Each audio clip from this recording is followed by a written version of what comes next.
Hello, नमस्कार दोस्तों। आज हम बात करेंगे फिर से यस बैंक के बारे में और जानेंगे इसके इम्पोर्टेंट लेवल। साथ ही यहाँ पर ये वीडियो आपकी एजुकेशन के लिए है और जिसमें मैं केवल आपको टेक्निकल बेसिस पर सपोर्ट और रेजिस्टेंस लेवल बताता हूँ दोस्तों। और अगर आपको वीडियो पसंद आता है और आपने अगर स्टॉक ले रखे तो सबसे पहले चैनल को सब्सक्राइब करिएगा और बेल नोटिफिकेशन को प्रेस करिएगा।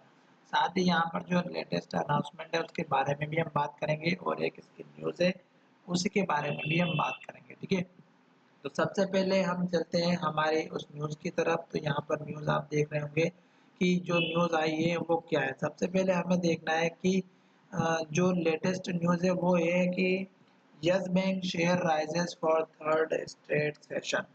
ये तीसरे सेशन में स्टॉक में बहुत बढ़िया मूवमेंट देखने को मिला और आपको भी पता होगा। अब यहाँ पर जो न्यूज़ है वो भी आपको मैं दिखा देता हूँ कि स्टॉक में न्यूज़ क्या थी। स्टॉक में यहाँ पर न्यूज़ ये है कि जो अनाउंसमेंट किया गया in its regulatory filing yesterday the lender announced the closure of the trading window ahead of the announcement of financial results for the quarter ended 31 December 2020। यानी कि अब क्वार्टर का रिजल्ट आने वाला है और उसी के बारे में इन्होंने ट्रेडिंग विंडो के बारे में बात की है। दूसरी यहाँ पर बात ये हुई है कि स्टॉक में जो नए सीएफओ हैं उनके बारे में बात किया गया है। तो in another update the lender said its board has approved promotion of Niranjan Banodkar as the group CFO Chief Financial Officer and Anurag Adalkha as the Group Chief Human Resource Officer, following the recommendation of the Nomination and Remuneration Panel and the Audit Committee। तो ये दो CFO और इनके बारे में भी बात की गई है और इसका रिजल्ट भी आने वाला है दोस्तों।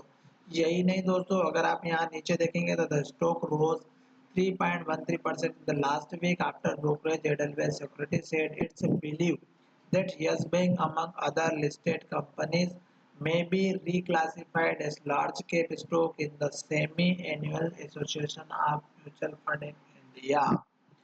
ये आप भी पढ़ सकते हैं, जो कि बहुत ही अच्छी बात है। The list is expected to release in the first week of January 2021।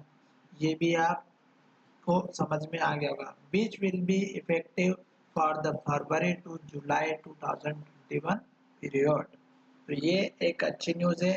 अब हम चलते हैं एनएससी की वेबसाइट पर। तो यहाँ पर वही ट्रेडिंग विंडो के बाद में लेटेस्ट अनाउंसमेंट किया गया है जो मैंने आपको पढ़ करके बता दिया है। दूसरी बात, लास्ट ट्रेडिंग सेशन में जो स्टॉक में ट्रेडिंग की गई है वो आपको दिख रही होगी। अभी 6 लाख क्वांटिटी के बाय ऑर्डर लगे हुए हैं और 14 करोड़ की दोस्तों स्टॉक में ट्रेडिंग हुई है लास्ट ट्रेडिंग सेशन में। अगर हम देखते हैं बाकी के दिनों से 1 मंथ से कंपैरिजन करते हैं हिस्टोरिकल डेटा पर जाकर के, तो आपको अच्छे से दिखाई देगा कि स्टॉक में कितनी बढ़िया ट्रेडिंग हुई है। तो यहाँ पर देखिएगा 14 करोड़, 12 करोड़ और उससे पहले 7 करोड़ की ही ट्रेडिंग हो रही थी। उसके बाद फिर पहले भी यही ट्रेडिंग हो रही थी, तो वॉल्यूम बहुत अच्छा है। दूसरी बात, आज हम जो शुरुआत करेंगे वो करेंगे हम टेक्निकल बेसिस वीकली चार्ट से। हमारा भी कंप्लीट हो चुका है और अब मैं आपको दिखाऊंगा कि जो इस वीक की कैंडल बनी है वो पिछले वीक के लो से ऊपर लो बनाया है, ग्रीन कैंडल बनाई है और पिछले वीक के अंदर बनी है। और यहाँ पर मैंने एक चार्ट के माध्यम से आपको लाइन ड्रॉ कर रखी है जो सपोर्ट का काम कर रही है। दूसरी बात, स्टॉक में जो हाई और लो लेवल है वो मैं दिखा देता हूँ। स्टॉक ने यहाँ पर लो बनाया 11 रुपए का, फिर स्टॉक ने यहाँ पर लो बनाया 12 रुपए 20 पैसे का और अब स्टॉक यहाँ से 3 वीक में अंदर नीचे जा रहा था।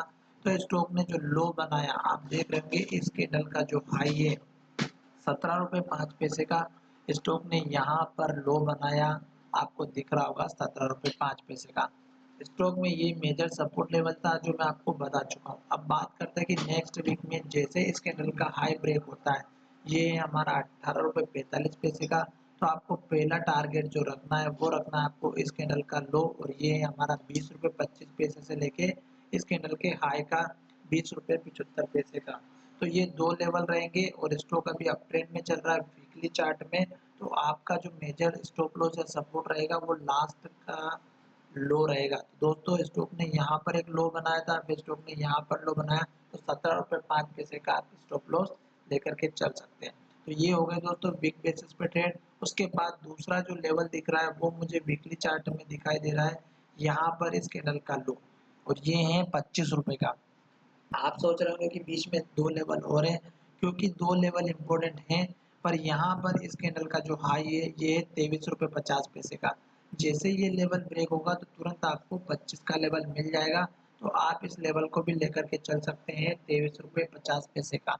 तो ये बीच का लेवल भी हो गया, और जैसे-जैसे स्टॉक ऊपर की तरफ जाएगा, वीकली चार्ट क्लियर दिखाई दे रहा है, तो आपको सपोर्ट लेवल यानी कि स्टॉप लॉस भी लेकर के चलना है और आपको टारगेट भी लेकर के चलना है। उसके बाद का जो टारगेट है वो आप यहाँ पर देख रहे होंगे, ये रहा हमारा इम्पोर्टेंट टारगेट 29 रुपए 45 पैसे का, लगभग साढ़े 29 रुपए का, और इस कैंडल का लो भी देखिएगा यहाँ पर बना हुआ है 29 रुपए का। तो 29 से लेके 29.50 के बीच का आप एक मिनिमम टारगेट लेकर के चलिएगा अगर आप लॉन्ग टर्म के इन्वेस्टर हैं, एटलीस्ट जो 4 से 6 महीने के लिए ट्रेड करते हैं। चलिए वीडियो को यहीं विराम करते हैं। धन्यवाद दोस्तों, वीडियो पसंद आया तो दोस्तों के साथ शेयर करना बिल्कुल भी ना भूलें। धन्यवाद।